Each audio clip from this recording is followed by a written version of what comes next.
Hello, everyone. Thank you for joining. This is the first video of a series of videos, 6 videos actually, that will deal with the actual history of the Eucharist. It's a very interesting subject. Today we'll deal with the actual foundation of the belief in the Eucharist that's in the Bible, and the second video will deal with very important developments in the 800s, 834 and the 40s, and move on from there to the medieval controversy and that type of thing. But here, actually, today we'll look at part of the film Jesus of Nazareth, where this moment is captured very vividly indeed.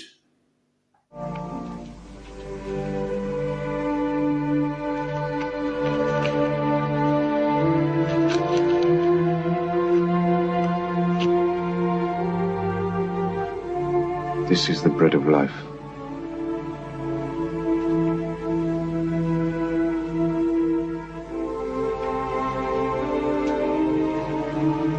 Whoever eats of this bread shall have eternal life.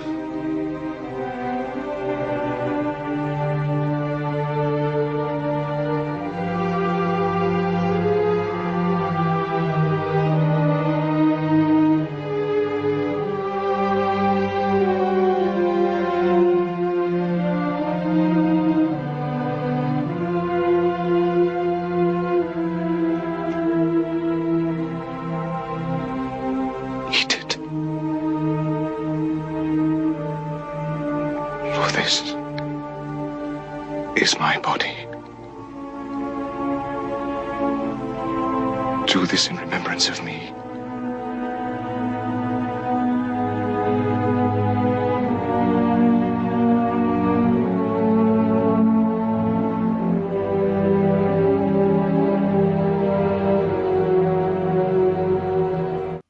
So, to put it in context, to go back to the beginning, about 2,000 years ago, in an upstairs room in Jerusalem, a man called Jesus broke bread, he blessed wine, and spoke words that would echo throughout history. He said, "This is my body, this is my blood." That night the Eucharist was born. This is a mystery that has inspired saints and divided nations and shaped the very soul of Christianity. In this 6-part series, we will trace the story from its Bible pages through the early church, medieval controversies, and the Reformation conflicts, and into the modern search for unity. The Eucharist is more than bread and wine. It is the very heart of the faith, and its history actually concerns everyone. So about 3 years earlier, before the Last Supper, at the beginning of his ministry, Jesus turned water into wine at Cana. And sometime later, he fed thousands of people with a few loaves of bread. These are not the most spectacular miracles, of course, but they are known as the Eucharistic, in that he changed the substance of things and that prepared his followers for some absolutely extraordinary claims he made later. In John's Gospel, for instance, Jesus tells his followers that unless they eat his flesh and drink his blood, they will have no life in them. At this point, many of the followers argue among themselves, and most of them walk away, actually. The apostles, on the other hand, who are full-time followers of Jesus, they have seen some extraordinary things happen over the last couple of years. They've got used to the idea that what Jesus says is true, even if it appears incredible. And so they stay, even though they are also given the option to walk away. Peter says, "Where can we go, Lord? You alone have the words of eternal life." So this is an important moment in the gospel, and that it shows Jesus not prepared to back down on this issue or compromise on this issue. It also shows that a small minority get to decide the future direction of the church. Jesus, of course, also performs many other miracles which show his divine power. Many of them are much more spectacular than the actual miracles in relation to the bread and wine. And at one point he says that he does this in order to help people to believe. He says at one stage, "If you don't believe what I say, at least believe what I do."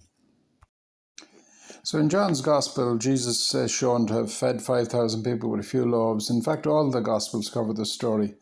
At one point in this, John's Gospel actually spells it out in greater detail. He says, "I am the living bread come down from heaven. The bread I will give you is my flesh for the world, for the life of the world."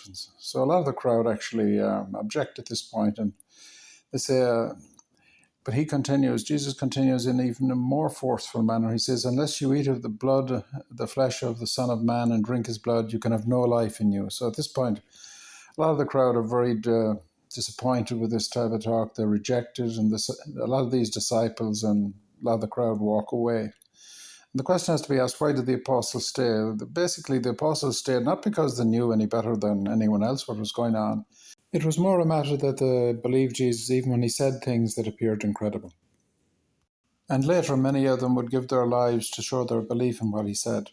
Their faith in him was stronger than their questions and their doubts. And so we come on to the Last Supper then, which is a similar event in many ways. Sometime later, the Last Supper, the same actual issue arises. Jesus takes bread, he breaks it, he offers it to the disciples, saying, this is my body.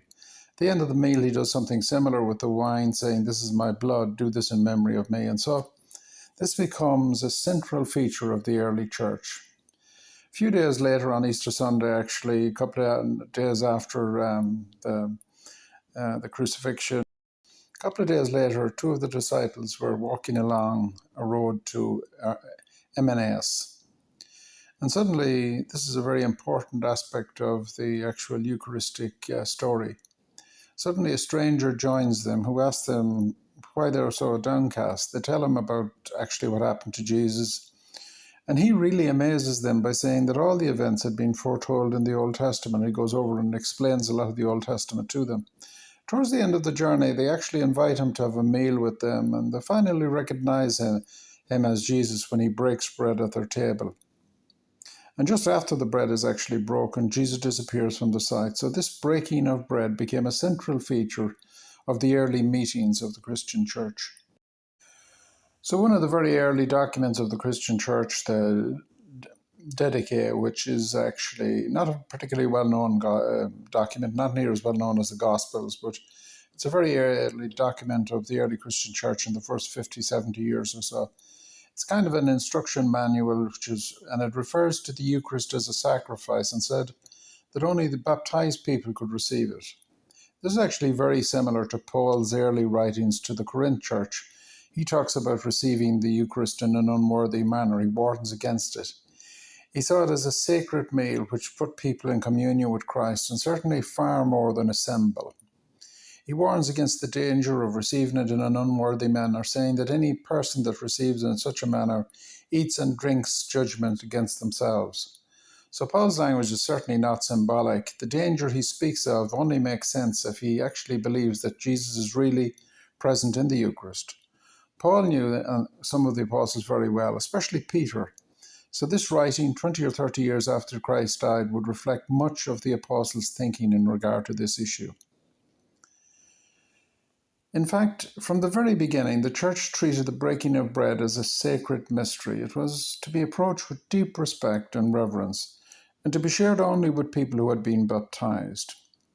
However, the transformation of bread and wine is not really a physical change that takes place, but is more a substantial change in a way that's a mystery or completely beyond human understanding. For instance, Joseph Ratzinger, a great Catholic theologian, emphasized this point when he said that Jesus is not physically present in the Eucharist in a material sense, but he is really, truly, and substantially present in a sacramental mode beyond human understanding. So basically, to look at it, the biblical foundation for the Eucharistic belief is quite strong in the overall Christian church, especially in the Catholic, the Orthodox, and the Lutheran traditions. Jesus' power to command extraordinary events by his word sets him apart from all others in history. However, not all Christians share this view, and it's a subject that has been strongly debated throughout history. This is part one of a 6-part series that I've put together, and so as you can see there, John's Gospel is very important in terms of understanding the Eucharist, more so than any other Gospel. It actually deals with what Jesus said in relation to this issue. So especially chapter 6 is important. If anyone wants to look over that for themselves, they'll see what this video is only a brief summary of what happened. So that's it for today. Thank you very much for watching. I hope you enjoyed this particular video. It's just one of 6, and If you'd like to subscribe, it's free to do so. Please do so, and also feel free to comment. A lot of issues involved here and a lot of different viewpoints. So please comment and share the video also with your friends if you feel like doing so. So that's it for today. Goodbye for now.